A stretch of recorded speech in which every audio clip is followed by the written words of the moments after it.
Hello everyone, welcome to my channel Tanuja Bio Studies. Welcome back to the chapter of 12 class 12 that is chapter 15 biodiversity and conservation.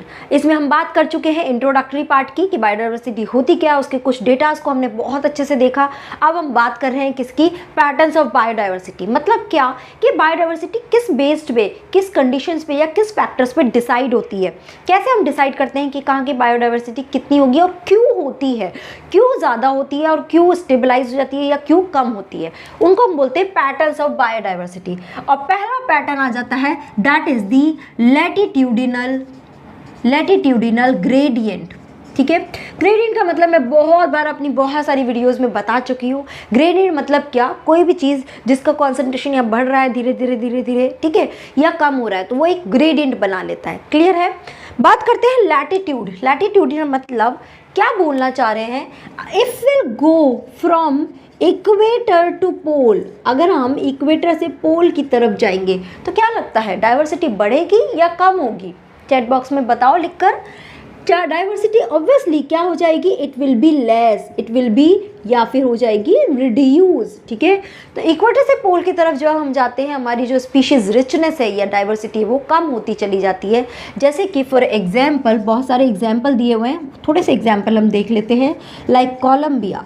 Colombia क्या है, it is near to equator, equator के पास में है। यहाँ पे कितनी, करीब 1400 स्पीशीज़ मिलती है। ठीक है, अलग अलग स्पीशीज़ के नंबर की बात नहीं करें, टाइप्स ऑफ स्पीशीज़ मिलती है। उसके बाद यहाँ पे आ जाता है एक और, that is New York. Okay, now New York में जो कितना है 41 डिग्री नॉर्थ की तरफ है। कहाँ हो गया, ऑफ कोर्स पोल की तरफ हो गया। यहाँ पे ओनली 105 स्पीशीज़ ही मिलती है। देखो कितना डिफरेंस है। ओके, और इसके अलावा क्या ले सकते हैं, जैसे कि ग्रीनलैंड जो क्या है 71 डिग्री नॉर्थ में है, ये भी पोल की तरफ ही है। तो ये क्या हो गया, मतलब नॉर्थ की तरफ चला गया। तो यहाँ पे अराउंड 56 स्पीशीज़ ही मिलती है। तो इन डेटास के through we can find out और वी कैन कंक्लूड कि यस, इक्वेटर से जब पोल की तरफ जाते हैं तो स्पीशीज़ जो है उसकी रिचनेस कम हो जाती है। एक और डेटा मिलता है जिसके थ्रू ये भी बोला जाता है कि ट्रॉपिकल एरियाज़, जो ट्रॉपिकल एरिया है वहाँ पे स्पीशीज़ रिचनेस ज़्यादा मिलती है। ठीक है, रिचनेस जो होती है वो हाई होती है। और जैसे जैसे हम टेम्परेट एरिया की तरफ जाते हैं स्पीशीज़ रिचनेस क्या हो जाती है, लो होती चली जाती है, लो होती चली जाती है। जैसे कि फॉर एग्जांपल अमेज़न फॉरेस्ट, ये क्या है, it is a tropical forest. और आपको बहुत अच्छे से पता है कि अमेज़न में बहुत ज़्यादा स्पीशीज़ रिचनेस है। ठीक है, बट अब क्वेश्चन ये बनता है एक और कि ऐसा क्या है कि ट्रॉपिकल में ज़्यादा रिचनेस होती है और टेम्परेट में नहीं होती है। तो चलिए देखते हैं ऐसा क्या रीज़न है इसके पीछे। तो यहाँ पर 3 रीज़न दिए हुए हैं जिसकी वजह से ट्रॉपिकल में स्पीशीज़ रिचनेस ज़्यादा होता है। The first reason is about the speciation. Okay, अगर आपने इवोल्यूशन चैप्टर पढ़ा हुआ है तो मैं वहाँ पे डिस्कस कर चुकी हूँ स्पीसिएशन।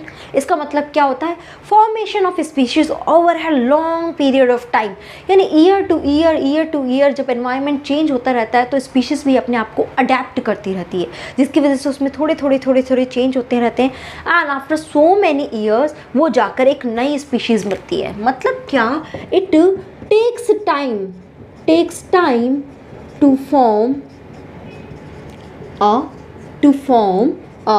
Species, right.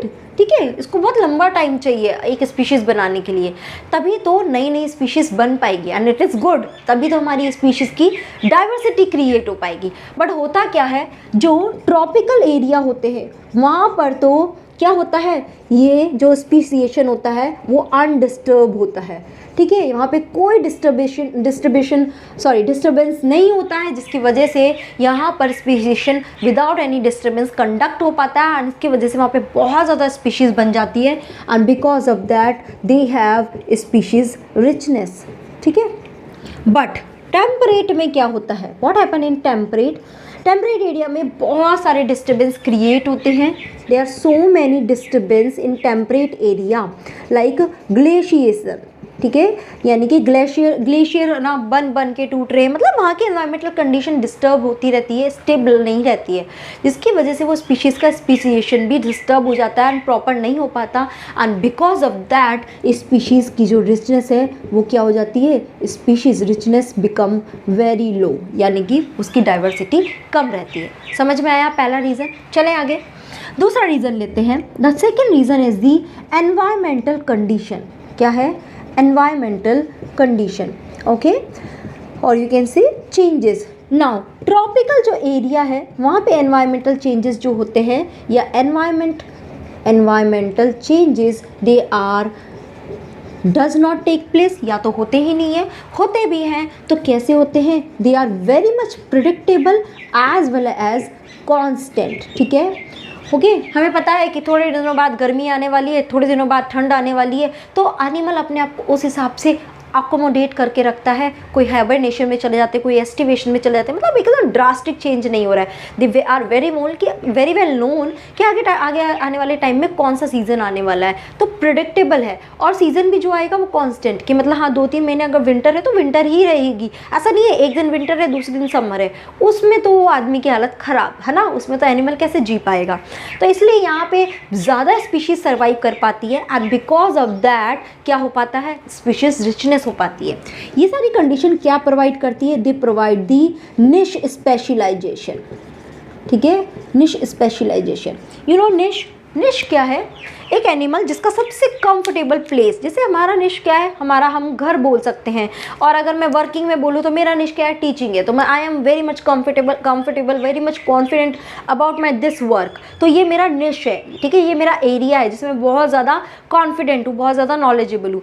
ऐसे निश एनिमल का एक हैबिटेट जहाँ पे वो सबसे ज़्यादा अपना बेस्ट परफॉर्मेंस देता है, बेस्ट यूटिलाइजेशन कर सकता है, ठीक है, तो वो निश का स्पेशलाइजेशन भी हो जाता है because of the stable environment condition.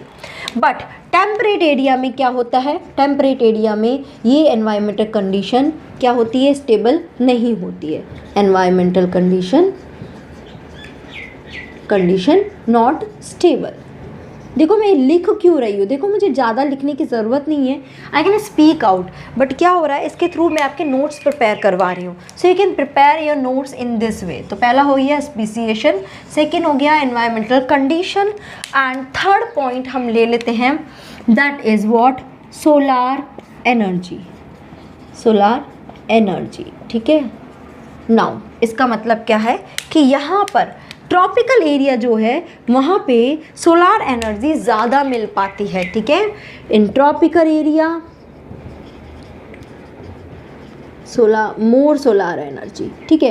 अब आपको ये तो पता है कि भाई सोलर एनर्जी हमको बहुत ज़्यादा ज़रूरत है, प्लांट्स को ज़रूरत है फोटोसिंथेसिस करने के लिए, फूड बनाने के लिए, एनिमल को भी अपनी डिफरेंट एक्टिविटीज़ को परफॉर्म करने के लिए सन की एनर्जी की ज़रूरत है। तो ज़्यादा एनर्जी होगी, ज़्यादा अच्छी परफॉर्मेंस होगी, ज़्यादा एनिमल सर्वाइवल होगा, तो ऑब्वियसली स्पीशीज़ रिचनेस होगा। बट टेम्परेट एरिया जो होते हैं वहाँ पर ये सोलार एनर्जी क्या होती है, less, very less solar energy, यहाँ पे सोलर एनर्जी अच्छे से पहुँच नहीं पाती है। So these are the 3 reason due to which there latitudinal gradient आकर, मतलब कि ट्रॉपिकल में ज़्यादा है एंड टेम्परेट में ज़्यादा है। क्या ज़्यादा है, भूल तो नहीं गए, क्या, स्पीशीज़ रिचनेस ज़्यादा है। क्लियर है ये वाला point, you can take a screenshot और फिर बाद में भी नोट्स आप लिख सकते हो। चलें आगे, ठीक है। ये पहला पॉइंट डिस्कस किया है हमने, पैटर्न्स ऑफ बायोडाइवर्सिटी में पहला पॉइंट ले लिया, latitudinal pattern. Now let's take the second point which is very much important, ठीक है, पूरा देखना है उसको, पूरा समझना है, इसलिए बीच में ड्रॉप नहीं करना है वीडियो को। सेकेंड पॉइंट है that is the species area relationship, बहुत इंपॉर्टेंट है, अच्छे से समझ लो उस ग्राफ को, ठीक है। नाउ स्पीशीज़ का एरिया के साथ, पहला तो हमने देख लिया लैटिट्यूड के साथ क्या रिलेशन है स्पीशीज़ का, अब हम देख रहे हैं एरिया के साथ स्पीशीज़ का क्या रिलेशन है। तो वो बोलते हैं, एक साइंटिस्ट है जिनका नाम क्या है, अलेक्जेंडर वोन हम्बोल्ट, ठीक है, नाम याद रखना। इन्होंने क्या बोला कि अगर एरिया को आप बढ़ाते जाओगे तो क्या होगा, स्पीशीज़ रिचनेस भी बढ़ती ही जाएगी।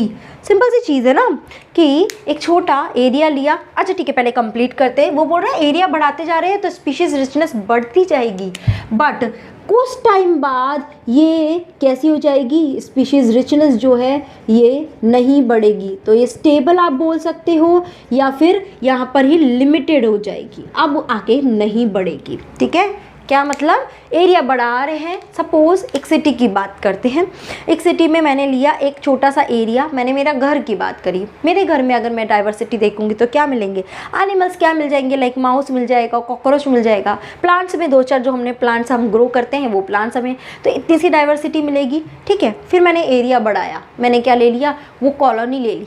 कॉलोनी में बहुत सारे घर होंगे, अलग अलग घर में अलग अलग तरह के प्लांट ग्रो हो रहे होंगे, डाइवर्सिटी बढ़ गई। ठीक है ना, फिर वहाँ पे एनिमल्स भी अलग अलग होंगे, अब वहाँ के बीच के रोड भी आ गए तो वहाँ पे डॉग्स, कैट ये भी इंक्लूड हो जाएंगे, डाइवर्सिटी बढ़ गई। फिर मैंने और एरिया बढ़ाया, मैंने ले लिया पूरा सिटी ले लेते हैं चलो। अब मैंने जैसे ही पूरा सिटी लिया, अब अच्छा ठीक है, इससे एक और चीज़ ध्यान रखना, जैसे ही हमने एक कॉलोनी लिया, हो सकता है उस कॉलोनी में एक पॉन्ड आ जाए, इंक्लूड हो जाए। अब पॉन्ड इंक्लूड हो गया तो क्या हुआ, उस पॉन्ड में रहने वाले एक्वेटिक एनिमल भी इंक्लूड हो गए, तो अब डाइवर्सिटी बढ़ गई ना। फिर मैंने एक सिटी को काउंट करा, अब उस सिटी में हो सकता है ऐसे 3-4 पॉन्ड हो। ठीक है, और जो एनिमल्स है जो इतने एरिया में मिल रहे थे, कैट और डॉग, वो पूरी सिटी में भी कैट ही डॉग मिलेंगे। पॉन्ड भी पूरी सिटी में जो मिलेंगे उनमें रहने वाले जो एनिमल्स हैं वो भी वही मिलेंगे। यानी हो गया ना लिमिटेड, कि भाई जब हम एरिया बढ़ा रहे हैं डाइवर्सिटी बढ़ रही है, बट एक लिमिट के बाद भाई उसी तरह के एनिमल मिलेंगे, और कौन सी नया डाइवर्सिटी आ जाएगी, नहीं आ सकती ना, क्योंकि वो एरिया तो एक ही ले रहे हैं ना। तो एरिया बढ़ाते जाते हैं स्पीशीज़ डाइवर्सिटी बढ़ती है, बट एक टाइम के बाद वो डाइवर्सिटी बढ़ती नहीं है, वो लिमिटेड हो जाती है। That was told by Alexander Humboldt, और इसको उन्होंने एक ग्राफ के थ्रू बताया। उस ग्राफ को अगर हम प्लॉट करते हैं, जिसमें हम एक्स एक्सिस पे क्या ले लेते हैं, एरिया ले लेते हैं, जिसको हमने ए से डिनोट करते हैं, और वाई एक्सिस पे we took the species richness. Okay, और इसको हमने डिनोट कर दिया ऐसे। इन्होंने बोला इसका जो ग्राफ हमें मिलता है that is the hyperbola curve. कैसा है, this is the hyperbola curve. ठीक है, हाइपरबोला कर्व। ओके, तो इसके लिए उन्होंने एक इक्वेशन दी, that equation is known as the SCAZ। क्या इक्वेशन है, SCAZ। मैं यहाँ पे लिख देती हूँ S is equal to CAZ। Okay, और जब अगर हम इसको लॉग में कन्वर्ट करें, if will convert this equation into log, तो देखो लगा देते हैं, log S is equal to log C plus Z log A। ठीक है, ये दो इक्वेशन हमारे पास आ गई, दोनों इक्वेशन याद रखनी है। बट अब ये लॉग वाली इक्वेशन को अगर हम प्लॉट करें इस ग्राफ में, तो we got a straight line. क्या मिलती है हमको, स्ट्रेट लाइन मिलती है। मैं यहाँ पे लिख देती हूँ, है ना, log S is equal to log C plus Z log A। ठीक है, ये हमें यहाँ पर इक्वेशन मिलती है। क्लियर है ये चीज़, जहाँ पर इंडिविजुअल सबका हमें पता होना चाहिए S is the species richness. देखो इस पे क्वेश्चन बनता है, आपको इक्वेशन दे दिया और पूछ लिया कि इसको हम क्या कहते हैं, इसको हम क्या कहते हैं, तो अटक जाओगे ना, इसलिए ध्यान रखना है। C क्या है हमारा, y इंटरसेप्ट। अभी y इंटरसेप्ट क्या है, y में ये जो कर्व है 0 से शुरू नहीं हो रहा है, it is not starting from 0। ये जो है ना, this is called the intercept, है ना, तो C वो है। फिर Z आ जाएगा हमारा स्लोप। ओके, या फिर लाइन, हाँ ऐसे लिख देते हैं, लाइन ऑफ स्लोप। ओके, जिसको दूसरा नाम भी बोलते हैं, that is called the regression coefficient. ठीक है, एंड A आ जाएगा हमारा एरिया। तो देखो 4 तो हमें याद है। अब इस ग्राफ को थोड़ा सा और समझ लेते हैं। अगर मैं बोलूँ कि हम और एरिया बढ़ा रहे हैं या एरिया कम कर रहे हैं, देखो अभी ये Z लाइन मिली ना, ये हमारी Z लाइन मिली। अब हो सकता है हमको एक Z लाइन ऐसे ही मिल सकती है, and we can get this one Z line also. Okay, तो अब देखो ये दो ग्राफ मैंने प्लॉट किए। अगर मैं बोलूँ कि मैं एक बहुत ही बड़े कॉन्टिनेंट का मैं ग्राफ प्लॉट कर रही हूँ, ठीक है, एक छोटा एरिया लिया और मैंने बहुत बड़ा कॉन्टिनेंट का ग्राफ प्लॉट किया, तो जितना बड़ा एरिया होगा, जितना बड़ा कॉन्टिनेंट होगा, उतना ही हमारा जो स्लोप होगा वो कैसा होगा, स्टीपर, ठीक है, उतना ही स्टीप होगा। स्टीप यानी खड़ा और स्ट्रेट, जैसे कि माउंटेन का आप देखते हो ना एकदम स्टीप रहता है कई बार। तो देखो अगर मैं यहाँ पे देखूँ कितनी स्पीशीज़ है सपोज इस पॉइंट पे, तो देखो it will be like this. यहाँ से मैंने देखा और एरिया, मतलब है ना एरिया इतना लिया, बट देखो स्पीशीज रिचनेस कितनी ज़्यादा है। और हो सकता है इस वाले की स्पीशीज रिचनेस जिसमें मैंने एरिया तो इतना लिया बट रिचनेस कम होगी। तो अलग अलग जेड का स्लोप होगा, ठीक है, स्टीप भी हो सकता है और लेस स्टीप भी हो सकता है। समझ में आया स्पीशीज़ एरिया रिलेशनशिप? क्लियर है? You can take a screenshot. इस पे क्वेश्चन बहुत ज़्यादा बनते हैं, तो भाई अब अच्छे से इसको समझ लेना है। तो ये तो हमारे दो हो गए पैटर्न। अब इसे साथ ही थोड़ा सा एक और चीज़ डिस्कस कर लेते हैं, that is the importance. That is the importance. बोल रहे हैं कि भाई स्पीशीज़ रिचनेस ज़्यादा होनी चाहिए। हम बोल रहे हैं कि भाई क्यों होना चाहिए, क्यों, क्या ज़रूरत है, क्या ज़रूरत है कि हमारे घर में या हमारे आसपास की जगह में अलग अलग स्पीशीज़ प्रेजेंट हो, क्यों ज़रूरत है? तो भाई ज़रूरत क्यों है उस पर बात करते हैं। पहला जो ज़रूरत या अच्छा पहले लिख लेते हैं हम इम्पोर्टेंस। तो पहला इम्पोर्टेंस क्या है स्पीशीज़ रिचनेस का, which was given by a scientist David Tilman. भाई साइंटिस्ट ध्यान रखना है ना। इन्होंने बोला कि अगर किसी एरिया का स्पीशीज़ रिचनेस ज़्यादा होगा तो वहाँ पे वेरिएशंस जो एक साल से दूसरे साल में जो उनके बायोमास में वेरिएशन है वो बहुत ही कम होगा। क्या है दोबारा बताती हूँ, पहले एक बार लिख लेते हैं, ठीक है, कि variation in highly rich species area, और ऐसे लिख देते हैं in a highly rich species area variation are less in from year to year, ठीक है। और वेरिएशन किस रेस्पेक्ट में बात कर रहे हैं हम, बायोमास के, बायोमास के, है ना, कि बायोमास का जो वेरिएशन है, अगर एक एरिया जहाँ पे स्पीशीज रिचनेस ज़्यादा है वहाँ पे बायोमास का वेरिएशन बहुत कम देखने को मिलेगा एक साल से दूसरे साल में। अब देखो कैसे समझेंगे। सपोज एक ग्रास लैंड है, एक एरिया है, ग्रासेस है, ओनली ग्रासेस है, एनिमल्स डिपेंड है सिर्फ ग्रासेस पे, वहाँ पे कुछ और है ही नहीं, क्या करेंगे बेचारे, वही खाएंगे। अब अचानक से ऐसी कोई इन्वायरमेंटल कंडीशन हुई कि वो ग्रास सारी की सारी क्या हो गई, वहाँ पे ख़त्म हो गई। वो ख़त्म होने की वजह से अब क्या होगा, दो ही उसके बाद कॉन्सिक्वेंस हो सकते हैं, या तो एनिमल वहाँ से माइग्रेट कर जाएंगे, दूसरे एरिया में चले जाएंगे, या फिर वो एनिमल अगर वहीं रहेंगे तो वो फिर मर जाएंगे, यानी कि स्पीशीज़ की डाइवर्सिटी कम हो गई, ग्रासेस भी कम हो गई और उस पर डिपेंड रहने वाले सारे एनिमल्स भी मर गए या माइग्रेट कर गए, तो उस एरिया की स्पीशीज़ रिचनेस कम हो गई। अब इसकी जगह दूसरी एग्जांपल लेते हैं कि एक एरिया है जहाँ पे ग्रासेस है, हर्ब है, श्रब्स है, ट्रीज है, एवरीथिंग इज देयर। हो सकता है ग्रास अफेक्ट हुई but animal they can switch to other product, ठीक है, दूसरे प्रोडक्ट पे स्विच कर सकते हैं, तो वो एनिमल्स ना तो माइग्रेट करेंगे ना ही डाई आउट होंगे, यानी कि वहाँ पे एक थोड़ा सा चेंज हुआ, वहाँ पे एक थोड़ा सा चेंज हुआ, कोई एनवायरमेंटल कंडीशन चेंज हुई जिसकी वजह से ग्रासेस खत्म हो गई, बट फिर भी वहाँ की जो स्पीशीज़ रिचनेस है या डाइवर्सिटी है वो स्टेबल ही रही throughout the whole year, यानी कि बायोमास, यानी कि पूरी स्पीशीज़ का जितना भी वेट है उसकी बात कर रहे हैं हम, वो वेट ओवरऑल उतना ही रहेगा अगर डाइवर्सिटी स्पीशीज़ रिचनेस ज़्यादा होगी। समझ आई ना ये पॉइंट, ठीक है ना। और कम होगी तो कोई भी बाहर से आएगा, जैसे बोलते हैं ना एकता में ही शक्ति है, तो एक इंसान है नहीं लड़ पाएगा, ज़्यादा इंसान है अच्छे से लड़ भी पाएंगे और उनको ज़्यादा फर्क भी नहीं पड़ेगा। The same is happening here, ठीक है। अब सेकंड थॉट आती है कि अच्छा ठीक है, आप ये कह रहे हैं कि स्पीशीज़ रिचनेस ज़्यादा है, तो क्या मैं इसमें से किसी एक ग्रुप को हटा दूँ तो ये क्या इकोसिस्टम को अफेक्ट करेगा, क्या इकोसिस्टम इसकी वजह से गड़बड़ हो जाएगा, हिल जाएगा, इज़ इट सो। अब ये डिपेंड करता है कि भैया आप कौन सा वाला पार्ट हटा रहे हो, मतलब बहुत ज़्यादा इंपॉर्टेंट वाला पार्ट हटा रहे हो या एक छोटा सा पार्ट रिमूव किया है। इसको समझने के लिए एक साइंटिस्ट हैं, दैट इज़ दी पॉल एहरलिच, ठीक है। ये पॉल एहरलिच ने एक हाइपोथेसिस दी थी, जिस हाइपोथेसिस को हम बोलते हैं that is called the rivet popper hypothesis, ठीक है, जिसमें उन्होंने रिवेट किसको बताया, एरोप्लेन को, ओके, एरोप्लेन को उन्होंने रिवेट, मतलब एरोप्लेन यहाँ पे क्या कंसिडर किया गया है, it is consider as a ecosystem, okay, and popper यानी रिमूवल, पॉपर यानी रिमूवल, ठीक है।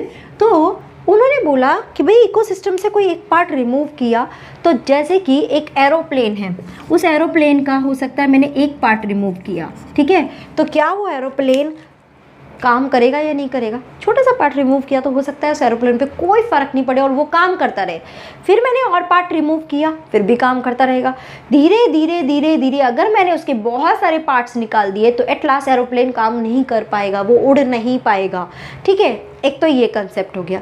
दूसरा मैंने क्या किया, स्टार्टिंग में ही सबसे पहला जो पार्ट रिमूव किया वो मैंने डायरेक्ट क्या कर दिया, एरोप्लेन के विंग को ही रिमूव कर दिया। अब भाई विंग ही रिमूव हो गया तो वो तो पहले स्टेप के बाद ही काम नहीं कर पाएगा। यहाँ तो मैंने 6-7 स्टेप के बाद एरोप्लेन काम नहीं कर रहा है, बट यहाँ पे डायरेक्ट मैंने अगर विंग को रिमूव कर दिया तो एरोप्लेन काम नहीं करेगा। तो ऐसा ही इकोसिस्टम में होता है, डिपेंड करता है हम इकोसिस्टम में किस ग्रुप को हटा रहे हैं। अगर वो ग्रुप बहुत ज़्यादा इंपॉर्टेंट रोल प्ले नहीं कर रहा तो ग्रुप हटाते जाएंगे, तब कुछ टाइम बाद जाके वो इकोसिस्टम क्या हो जाएगा, गड़बड़ होएगा, ठीक है, उसमें प्रॉब्लम क्रिएट हो जाएगी, बैलेंस खराब हो जाएगा। बट मैंने डायरेक्ट अगर ऐसे ग्रुप को हटाया जिससे डायरेक्ट इकोसिस्टम अफेक्ट होता है, वो बहुत बड़ा रोल प्ले करता है इकोसिस्टम में, तो इकोसिस्टम उसके जस्ट बाद ही इम्बैलेंस्ड हो जाएगा। तो ठीक है, तो डिपेंड करता है हम इकोसिस्टम में किस पार्ट को रिमूव करते हैं, इसलिए all parts are important, but it depends कि हम कौन से पार्ट को पहले रिमूव कर रहे हैं, और इस पर डिपेंड करता है इकोसिस्टम बैलेंस रहेगा या नहीं रहेगा। समझ में आया? ये दो इंपॉर्टेंस है which was given by David Tilman and Paul Ernst की स्पीशीज रिचनेस होना चाहिए, और इकोसिस्टम के पार्ट्स को भी डिपेंड करता है हम कौन सा पार्ट रिमूव कर रहे हैं, उस पर ही इकोसिस्टम के बैलेंस भी डिपेंड करता है। क्लियर है ये दोनों पॉइंट्स? ठीक है, this is all about patterns of biodiversity. In next video we will talk about the loss of biodiversity. ऐसा क्या होता है जिसके वजह से डाइवर्सिटी क्या है, उनका लॉस हो रहा है। Very important topic, keep watching that one. Okay, so till then keep doing study, have a nice day and bye bye, take care.